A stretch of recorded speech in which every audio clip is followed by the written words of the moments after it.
All right, well, good afternoon, everybody, and welcome to this final session. My name is Matt Higginson. I lead all of the work at McKinsey globally involving blockchain and digital assets. I've been in this space for a very long time. I was mining altcoins back in 2012, and as I was coming in this building, I realized the first time I was here at Javits was actually for a conference called Inside Bitcoins in 2014. We still call it Bitcoins back then. Entry fee, by the way, was 1 Bitcoin. So that's aged well. The session this afternoon, the title is The Enterprise Demand for Digital Assets. Let me quickly introduce the panel. We have an outstanding selection of experts on the panel for you this afternoon. So immediately to my right, Paul Brody, author, global blockchain leader at EY, chairman of the Enterprise Ethereum Alliance. Next to him, Yorke Rhodes, co-founder of blockchain strategy at Microsoft, board member of the Enterprise Ethereum Alliance, and in his own words, embracer of shiny new objects before they shine. Next to him, Pedro Gomes, co-founder of Wallet Connect and director of the Wallet Connect Foundation. And at the far end of the panel, Konstantin, Richter, CEO and founder of Blockdaemon, who, interestingly today, just acquired DeFi connectivity firm Expand.network to provide seamless API access for FIs and enterprises to Web3 services and on-chain trading. So first of all, panel, welcome. Awesome. All right, let me take 2 minutes to set the scene for what we want to talk about, and I'm going to open up to the panel. First of all, this was going to be called What Will Enterprise Crypto Look Like in 2030? I think we quickly realized we should talk about broader scope of digital assets and maybe take some time to set the scene, actually what's going on today, right? Let's be pragmatic. And the relevance really is that the role of digital assets are playing an increasingly strategic role in today's enterprise landscape. Anywhere from financial innovation to operational efficiency to new business models.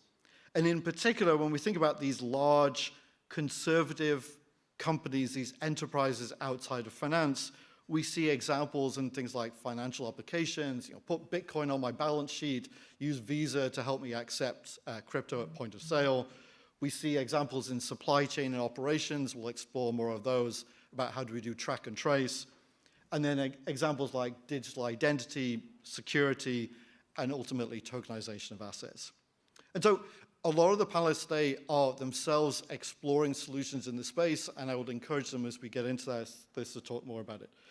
So let's get started. I'd love to hear from the panel around what are the drivers and potentially deterrents for enterprise demand for digital assets today? What's actually going on? And maybe I can go to Yorke to start with.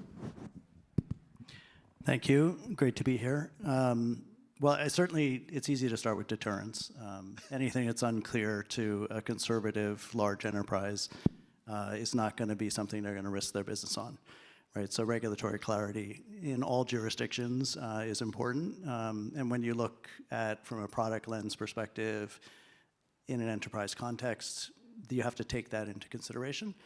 So when you look at where do I launch products in test, where do I launch products in market, in this environment, it's going to be very much in a regulatory-friendly environment. And this is, I use the term conservative as well, because once you have a large enterprise, you have large other businesses that are at risk if you do something wrong, right? And so that frames literally everything a large enterprise does.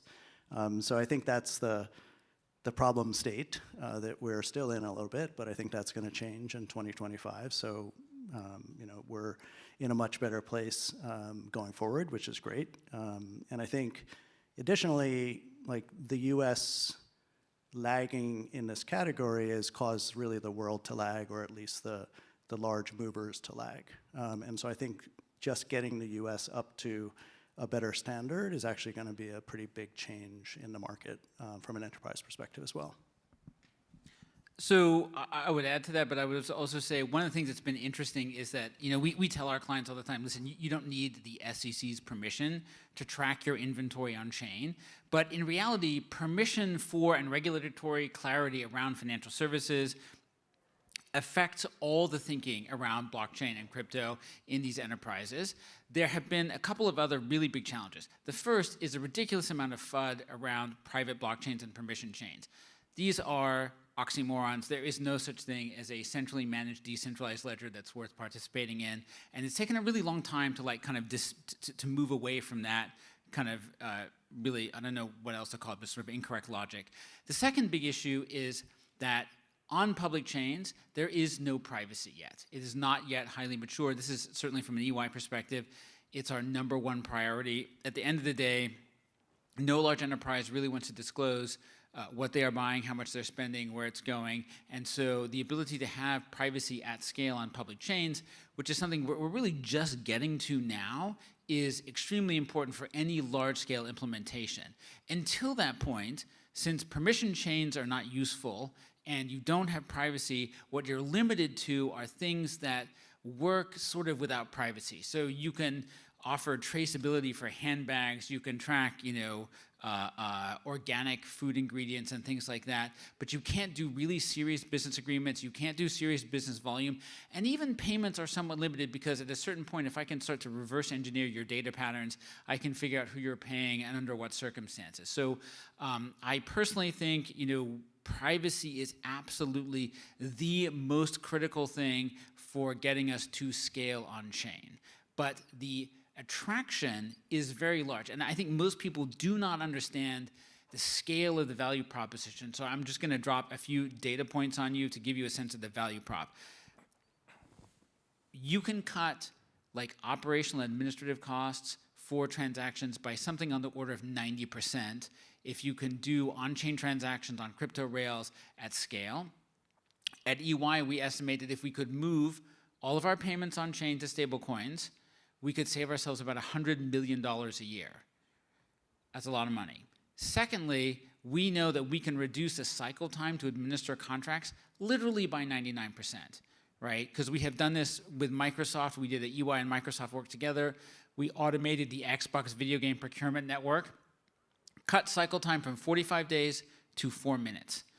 Cycle time, cost, these are things that drive really, really big enterprise performance gains. If we could do these things on public chains with reliable privacy, you will see a massive acceleration in enterprise adoption. That's helpful. I'm going to build on this, which is, there are concerns. I mean, you start off with regulatory deterrence, the FUD, the issues around privacy concerns.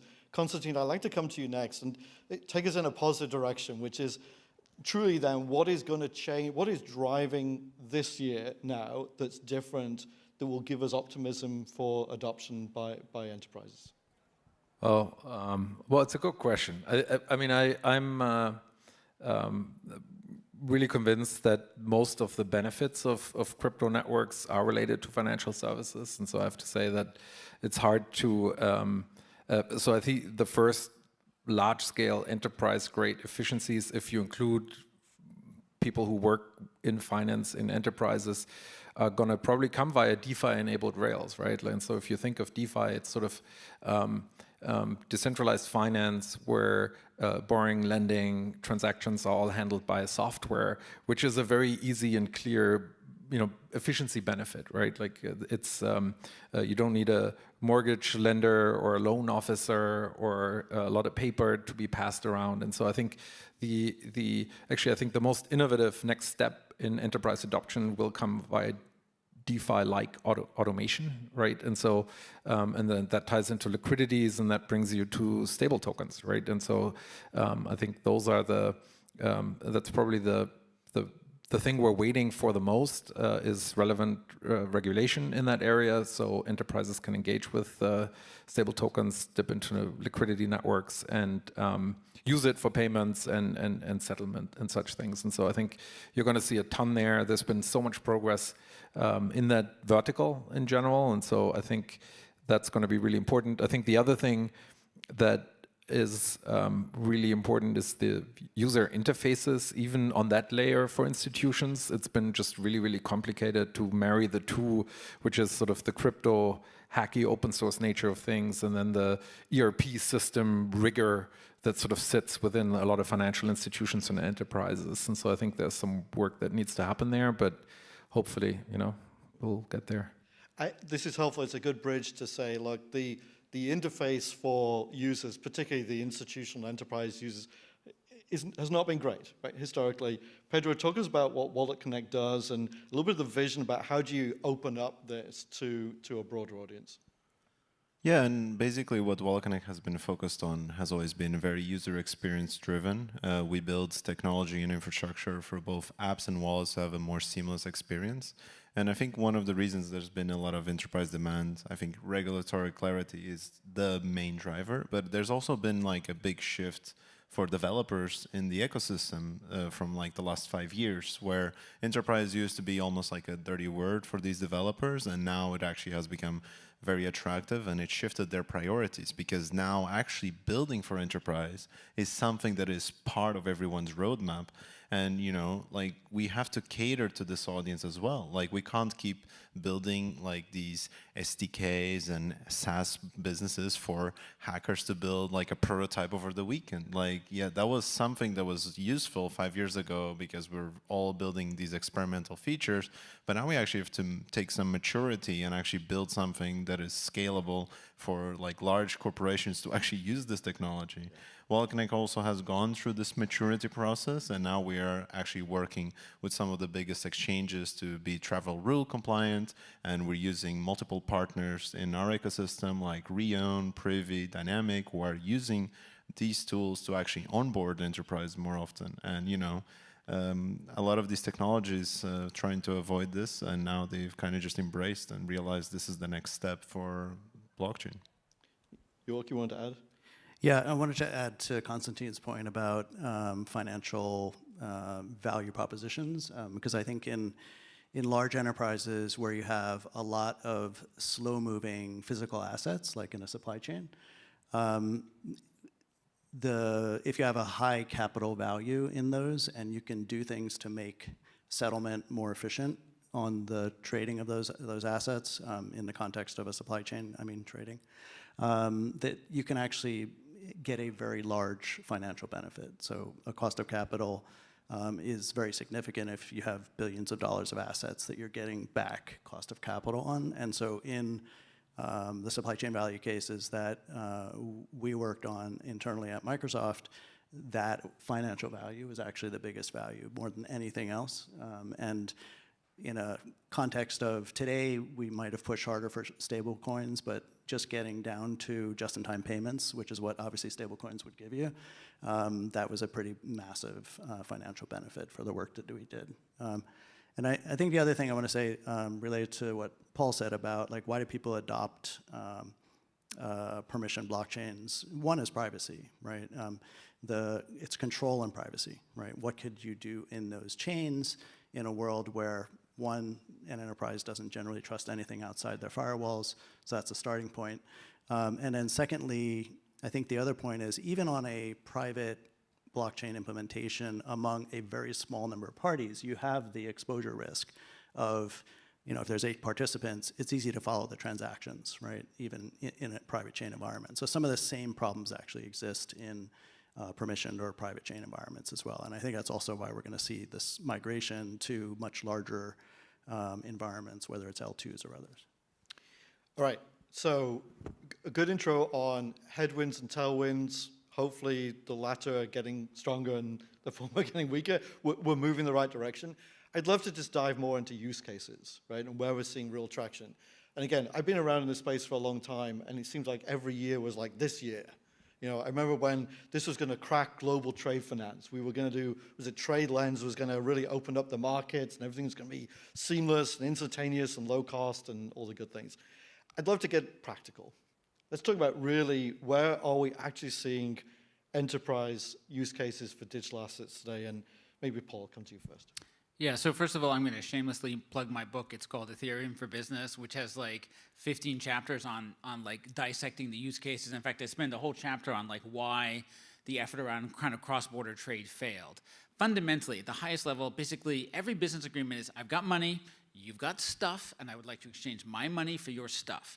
We can tokenize the money, we can tokenize the stuff, and we can set the rules of the business agreement into the smart contract. And the challenge in figuring out what the most useful use cases are is what are the ones that we can implement with a relative degree of simplicity, right? One of the simple rules that you know if you're a software developer is that the more rules you add to a smart contract or a business agreement, the more likely it is to be hackable or just to not work well. So we look for things where we have good supply of data and we can do things without excessive complexity. Inventory traceability is actually a really good one. Companies need to know where their stuff is coming from. And it turns out, so we complained a lot about the banking system. But the truth about the banking system is it's really great for reconciliation. I cannot make money appear in my account unless it comes from somewhere else. Believe it or not, in most enterprises, you can make inventory appear and disappear anywhere. And the result is like actual data on inventory in most large companies is very bad. But if you tokenize the inventory, you can apply all the rigor of a bank to a single penny to every single piece of your inventory, and the result is lower inventory. And in the electronics industry, great example, right? The value of that inventory goes down quite fast, and it's worth a lot of money. So doing better with inventory, having less of it because you know better where it is a big value proposition. It's one of the first ones I think we will see implementation at scale with privacy. You use the word will. I'm going to come back to this practical piece right now and be a little bit skeptical. Maybe Konstantin, I'll come to you on next, which is what has changed, right? We could have had this panel in 2021 and sat here and got excited about diamonds and coffee and whatever else we were tracking. What's different today that gives us confidence actually now is the time? I'm not sure I'm the right guy to ask. I think what I would say is that the chains themselves have really evolved, right? And so I think the L2 landscape really allows for applications to be built that combine a lot of the things we've mentioned around privacy, but based on a public sort of infrastructure network. And so I think the work we see on the sort of optimism, ZK Zings, and networks like that are really allow institutions to build their own actual chain that sits on top of a public chain and can really be fairly easily adjusted for those use cases. And so I think that's very novel, and that's been an evolution that I think makes what has been mentioned before possible technically, right? Because if you go back to the old days, you had like Hyperledger and Quorum and like ETH parity permission networks and stuff, and it just was really difficult to bring the premise of crypto to these networks because they're closed loop, and so you really don't have the security function that is so important. And so I think mostly it's that the roll-ups and L2s have evolved in a way where enterprises can actually engage with them. Yeah, and we would, going back to the original question about use cases, you say, look, the primary use case, the best product market fit is stablecoins, financial services, but maybe coming back to the rest of the panel, what else excites you in terms of use cases for enterprises? Maybe Pedro? I mean, the white paper for Bitcoin was about payments, and I think that is the most attractive use case. And I think that, at least for me, what really dragged me into this space was like one day the beautiful financial world that we have in like developed countries can be available globally. You don't have to have this idea that like one e-commerce website will only be available to one jurisdiction. I think that's incredibly ridiculous. And we have already seen, like, Wellconnect has worked with Shopify and Stripe to build great checkout experiences where you can just pay with your wallet. I think there's still challenges that we're solving together with our partners around chain abstraction and account abstraction to make that even more seamlessly, because now there's a diversity of assets and diversity of chains that do add a little bit of a friction. But I think these are very temporary problems that are going to be soon solved. And I'm very glad to be working with like Stripe and Shopify to solve that and build a great e-commerce experience with crypto. Yeah, I think you mentioned an important point, which is the evolution of the user experience is pretty different than it was a number of years ago, where you basically had to build from scratch the shields that would, protect the users from the very bad user experience of directly interfacing with, like, an RPC to a layer 1, for example. But I think I'm going to go back to sort of what I think is an important use case, and it goes back to physical assets and all of the attributes associated with physical assets, which touches the emerging markets of the world, and in many, many different ways. Some of those assets could be chips, some of them could be raw materials that go into chips, otherwise called commodities. And there's commodities exchanges around the world that are dealing in these different types of raw materials. That's another great use case, whereas very high value assets that sort of apply. And just as a side data point, cloud providers like Microsoft are spending $30 billion per year on chip assets alone, right, to power the AI revolution that's going on. So back to my point about cost of capital, right, $30 billion cost of capital benefit is massive. If you can get n number of days back, right? Cash in hand, that's a massive benefit just back in terms of profit to the corporation. So that's a real opportunity, and I also think getting commodities codified across the world is a real opportunity. And I think that then also goes to the financial inclusion problem, where you've got disadvantaged people working at the end of commodities value chains, right, on raw minerals, who are not getting their fair share of that value chain. And I think all of those things can come together in terms of how we think about the value of this technology. I might just diversify also use cases and bring in something that we're working on ourselves with clients, which is, we tend to get accustomed to being in a developed economy, relatively stable economy, wealthy economy. You can go to parts of the world where that's not the case, right? Somebody wants to take a vacation. It's actually an act to save up the money to do that. There are consortia and kind of savings clubs that I can think of where you kind of basically pitch in to build up some sort of capital in order to invest and afford something. And this idea of using stable coins that themselves can now generate yield and potentially are inflation resistant. So, I can be in Brazil and potentially get exposure to USD through a stable coin that allows me to be basically insulated from the local fiat inflation. And over time, if the provider of that stable coin can wrap some services around that, maybe loyalty services or freemium services or some benefits from being part of that club, there's something around that kind of modernization of fairly traditional financial structures that goes beyond just financial services, I think maybe into retail and loyalty as well. All right, going to take us in another direction, which is beyond use cases. What are the big choices that frankly need to be made? And I'll throw a couple, and I'd love to hear from the panel. Choices of technology. So we've talked a bit about public versus private chain. Choice of partner services. Like, do I need to do everything myself? Can I go out and partner with someone to build this out? Who would like to get us started? I mean, maybe back to you, Pedro. You're a wallet provider. Who's partnering with you? How do you see this technology stack evolving?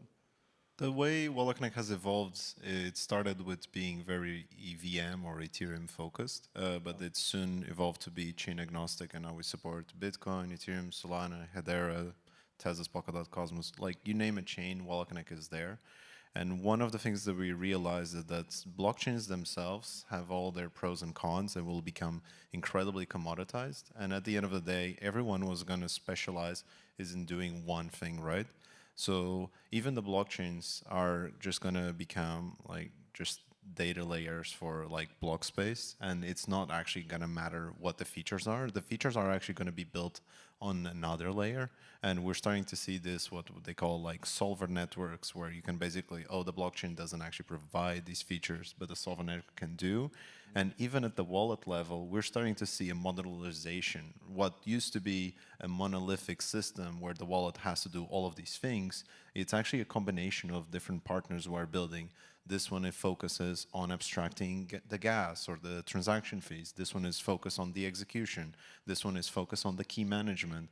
And then what used to be, completely owned by a single business, it's becoming a very dynamic ecosystem of B2B. And this is happening at the blockchain level, at the wallet level, and even applications themselves are starting to like split out and having these more specialized vendors that tackle specific problems. So I would like to respectfully but spicily disagree with you. On the Enterprise Ethereum Alliance. Well, it's not just my observations. There's two things that are happening that are very important. Number one of the foundational beliefs that you have to decide is crypto and blockchain, are these like a financial market or are they tech market? If they're a tech market, then you need to think of them like a technology, which means that we live in a world where industries like standards. So they tend to zero in on things that are standard. So Ethereum is becoming quite dominant in the platform space. Stablecoins are clearly the payment standard. That's one key thing. The second thing is that I actually think that regulation is moving us away from multi-channel, multi-platform, multi-blockchain systems. When we look at what regulators are asking for banks and other enterprises to understand about the systems on which they operate, and there are intense regulatory requirements around like what kind of third-party systems you depend upon, that's not cheap, right? And understanding for Ethereum costs X dollars, right? Do you want to do that for 20 chains? For which the volume of the other 19 is less than the combined volume for is a quarter of Ethereum's volume. What we see is that regulatory pressure plus standards pressure is driving towards a much smaller number of ecosystems. And I think we will see a pattern in crypto that looks very much like the patterns that we see in other technology industries. We're going to have a dominant platform. It's Ethereum. And it's not about whether Ethereum is better or worse. It's just about the fact that it's the largest. We have a dominant asset. It's a Bitcoin, right? So we have an asset, we have a platform, and then within that, there are going to be certain tools and infrastructure that are going to be very widely used, like stable coins that are permissionless based on ERC20 tokens and things like that. But I think it's regulatory compliance will actually drive this process towards a certain level of simplification. Well, then I will counter-argue that because I think that, this has not been what we've seen in the Web 2 world. Like in the Web 2 world, I do treat blockchain as a technology.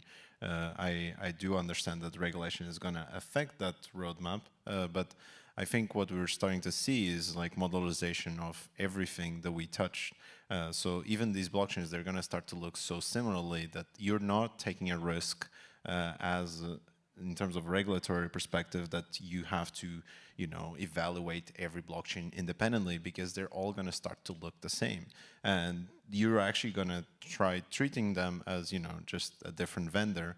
And nobody's going to do all of these things in-house. Like even if you build an application in Web 2, you are not doing the authentication yourself. You're not doing the databases yourself.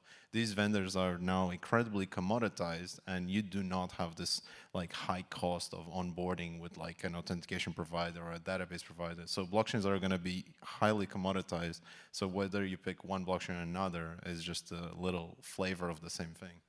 I think actually, if you look at it from an enterprise tech stack perspective, nobody's fretting over authentication, right? Like it's a part of the platform, whatever platform you're dealing with. It's kind of a base thing, which finally I think we're getting there with the Web3 environment, which is good. But if you look at tech stacks, I think SAP would definitely argue that there's nothing like SAP, right? And as a legacy ERP system. There's very few other large players in that market. Dynamics from Microsoft is one of them. And so I would say most technologies at maturity really come down to about 3. And usually an enterprise picks one, right? So Microsoft is somewhat unique because it's a cloud provider. But if you're a large enterprise, you might say, I have a multi-cloud strategy, which means you got to do Google, Amazon, and Microsoft at a minimum. And that's really hard. It forces you into a specific tech implementation that's suboptimal on all 3.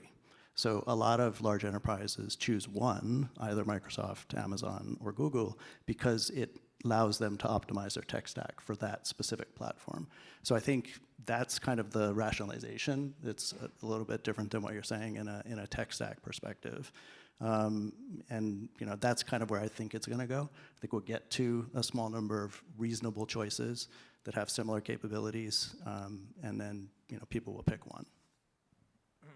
Yeah, I don't know. I mean, I feel like the open source nature of functioning and well-run protocols isn't directly comparable to a closed loop enterprise, right? And so I'd say like there's this sort of innovation driven by these ecosystems that inherently, the more mature an open source network gets, the less innovative it is, right? And so that's one of the big criticisms of Ethereum, right? Like, for example, like that's been a network that's been struggling, with components of it. So I think you continuously will have new networks and systems built and protocols.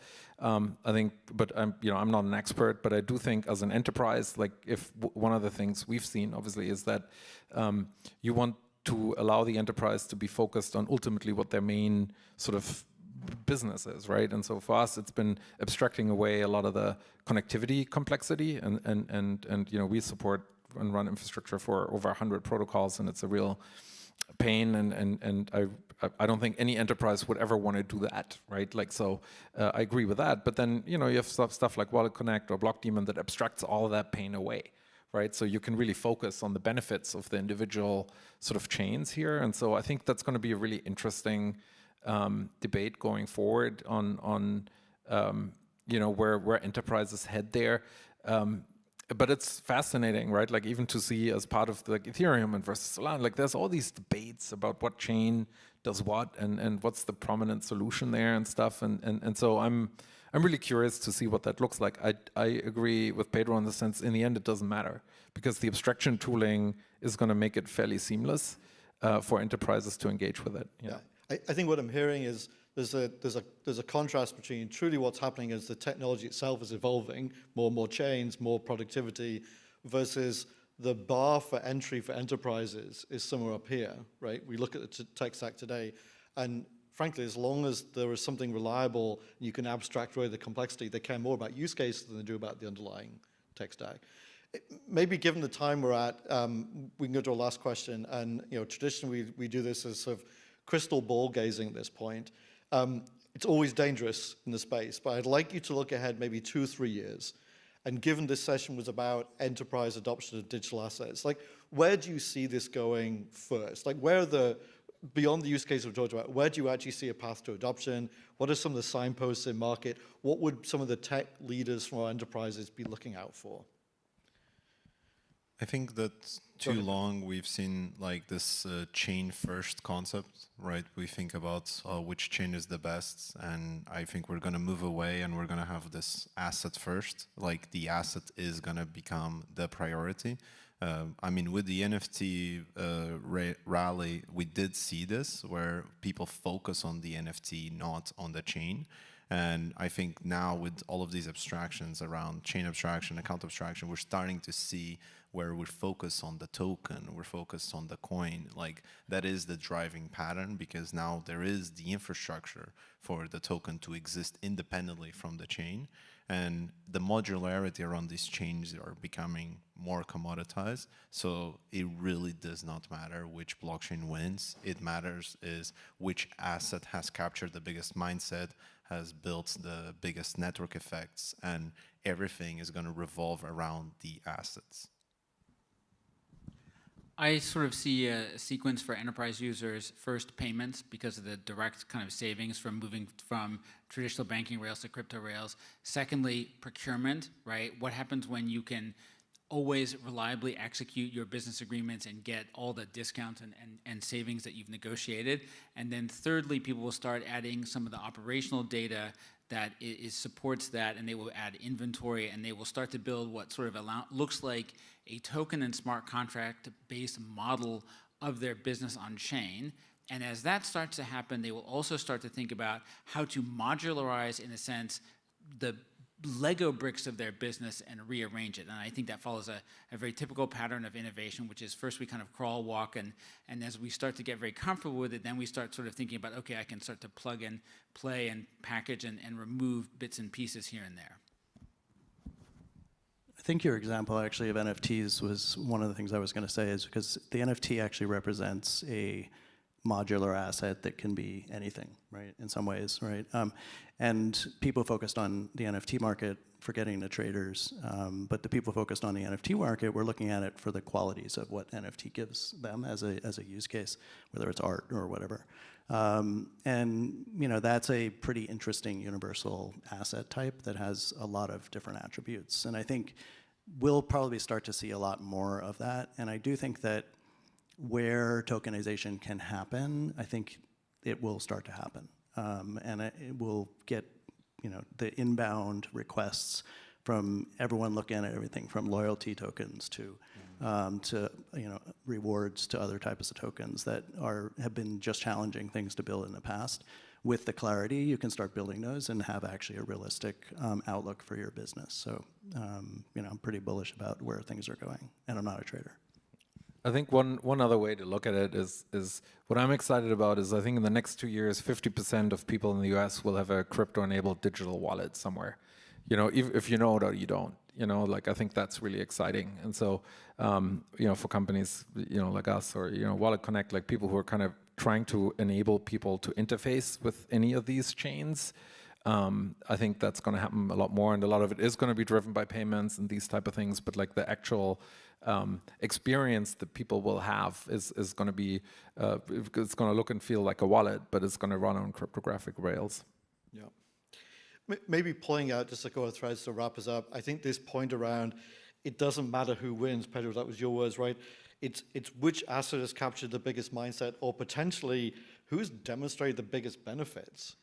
And I wonder whether, for me, the takeaway from this is, for enterprises, it's actually who's telling the most compelling narrative around, I have a solid tech stack, I have real use cases, I can measure the benefits, I can demonstrate to you those benefits.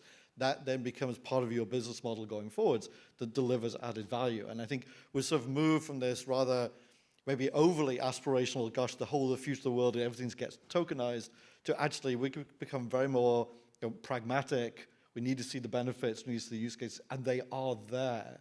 And we're now going to start to see those narratives playing out. So look, panel, thank you for your time this afternoon. Thank you to Konstantin, to Pedro, to Yorke, to Paul, and thank you to the audience. We appreciate your time. Thank you, Matt. Thank you.